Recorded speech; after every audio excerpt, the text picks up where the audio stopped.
I wanted to, this is a take-home quiz. So it's basically just a review of what we're doing right now. I'm doing this as a take-home and also doing a video on it because next week at some time we will be having a quiz that goes over both 3-1 and 3-2, and then we'll be preparing for our test. So hopefully you guys will be getting enough practice with this. I've given you guys some notes on box and whisker plots as well, so I just want to make sure you guys understand how to do this. Now this quiz is pretty basic. It's stuff that we've already done in class, and some of the stuff we actually done last unit. So first thing they're asking for us is in questions 1 through 3 is define the range. Remember, range is a measure of dispersion, and that's the maximum value minus the minimum value. Okay, so when we read a box and whisker plot, remember this is equal to 14, 15, and this is equal to 40 and 41. A stem and leaf plot is done in order, so you should know that this is your max, which is 41. And your min is 14. So I take 41 minus 14, and that gives me 27. Okay, this is a uniform distribution, which means this is the frequency of these occurring. But our highest value is 7, and our lowest value is 1. So our range of values is just going to be 6. Now, for your grade point averages, you're going to choose your highest value and your lowest value, and you're just going to take the difference, which is 4.0 minus 0.8, which is 3.2. Okay, so the next one says describe the differences between population standard deviation and sample standard deviation, including their calculation differences and notation symbols. So, population standard deviation uses the sigma notation, all right? And it is the sum, the square root actually, of the sum of squares, which is the difference between every data value minus population mean quantity squared. So this is your population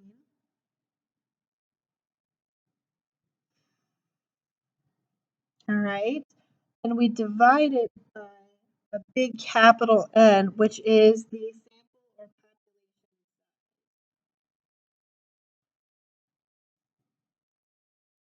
size. Okay. We take the square root of that. Okay. Now, a sample standard deviation is we use the S or S of X for sample. Okay. And that's equal to x minus x bar. Now this is your sample mean, and you square it, and then you divide by n minus 1, where it's the sample size minus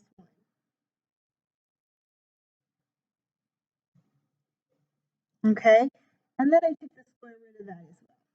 Okay, now the reason why this is always going to be a little bit larger, and the reason why is we're assuming that because we're not taking the population, we're taking a smaller sample, that there's going to be more deviation in our sample. So as this number gets larger and larger, the standard deviation of the population and the sample will get closer and closer to each other.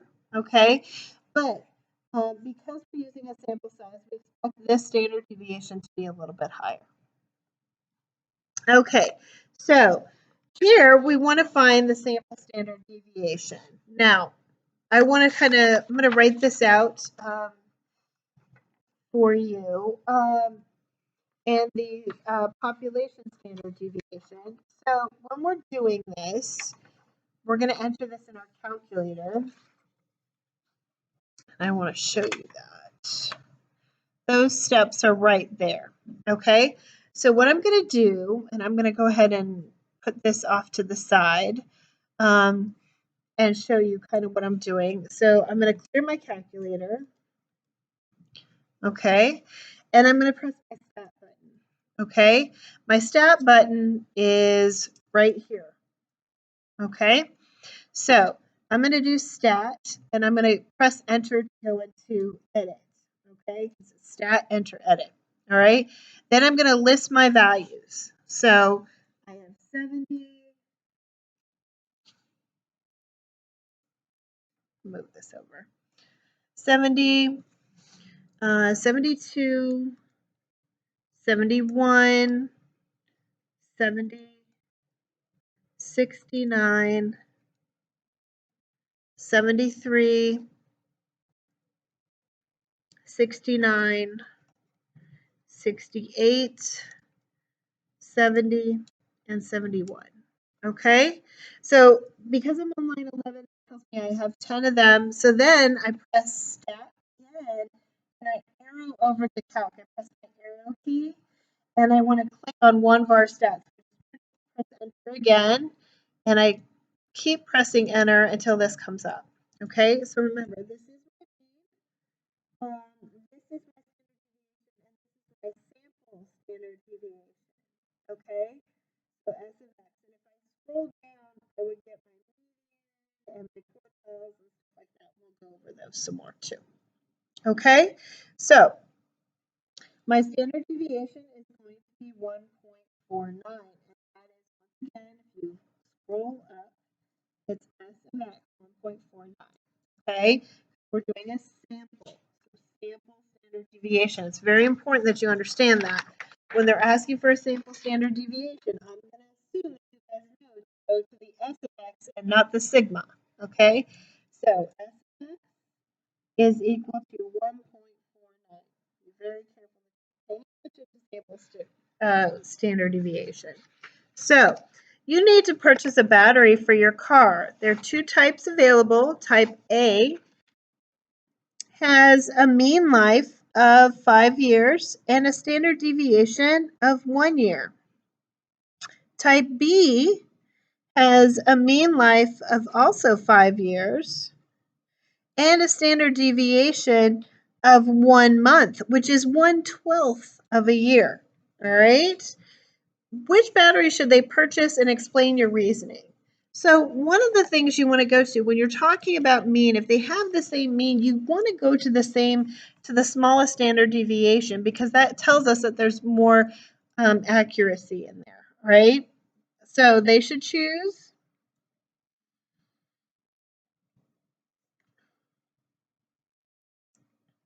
battery B because a standard deviation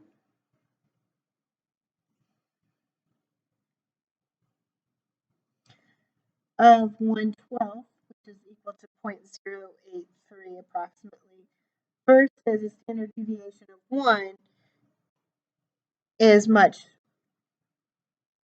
much better. Far more preferable. Okay? All right, so now we're going to go to the table at the back. So one of the things I want to make sure you guys understand is that when you have this, so you're going to have test stuff on this too, you're going to have, this stuff is going to tell you everything that you need to do, right? So here, this says F. So this means I multiply frequency times midpoint. So this is frequency times midpoint, okay? And I add all those up. So remember, this means sum. So we add up. So when I add all these guys up, I get a sum of 50. And then obviously frequency times midpoint, frequency times midpoint. And I keep going. And here as well, and here as well. So I should get 1,410. Now, the next thing I need to do is calculate my mean. So if you see right here, my mean is the sum of f of x, which is right here, divided by the frequency, which is the number, which is right here. So I end up getting approximately 28.2. So I'm going to take you through the first couple rows of this, and then I'm just going to fill this in. So what I do is I take the deviation, which is this value minus the mean. So I take this I'm going to do 5 minus the mean, and that gives me negative 23.2, right? And then I'm going to square it, so squared button, which is 538.24. And then I'm going to multiply that by the frequency. So I'm going to multiply that by 4, and I get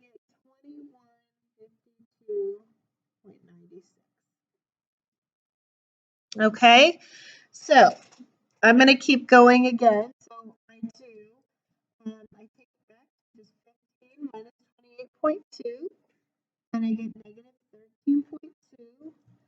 Press my x squared button, which is 174.24, and then I multiply it by the frequency, which is 10, which is 1742.4, and then I keep going.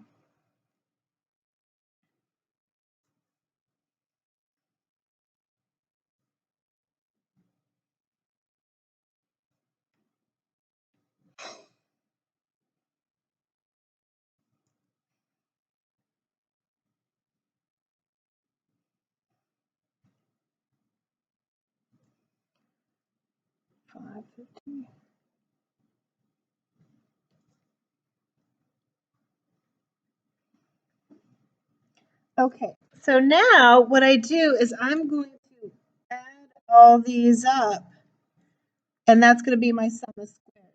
And if I added all those up, I get 7,688. Okay,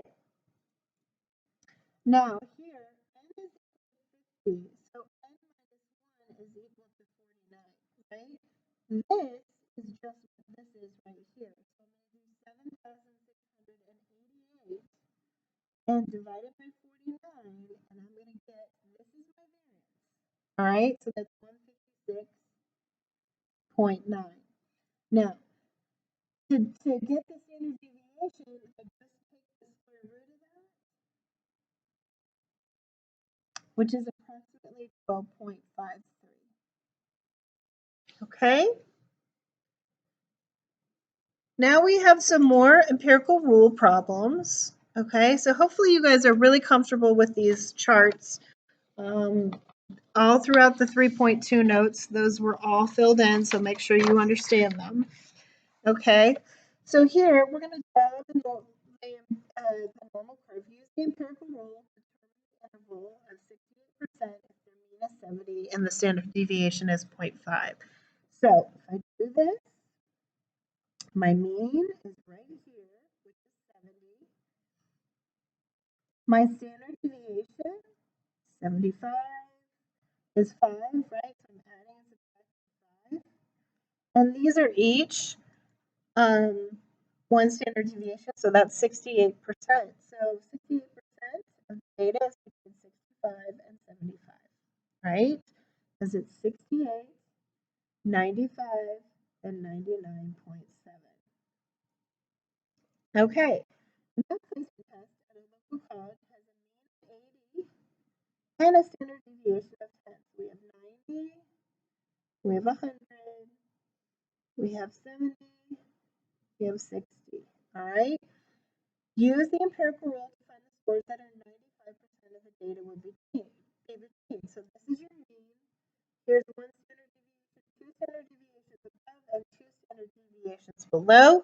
So 95% would be between 60 and 100.